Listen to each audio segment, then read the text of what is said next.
যা গরম পড়েছে মানে আর পারা যাচ্ছে না। আজকে খুব মানে একদম সিম্পল খাওয়া যাকে বলে করেছি।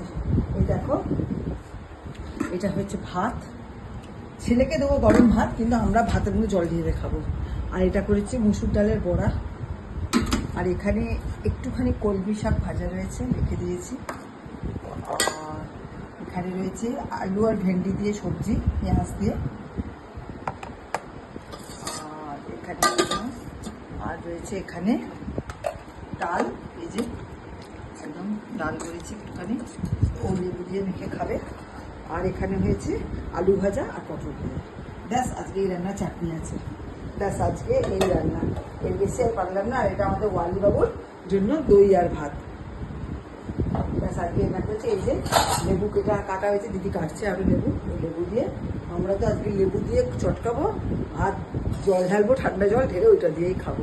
এর বেশি কিছু খেতে ইচ্ছাও করছে না। ঠিক আছে, তোমরা এখন যা গরম পড়েছে সবাই ভালোভাবে থেকো, সুস্থভাবে থেকো।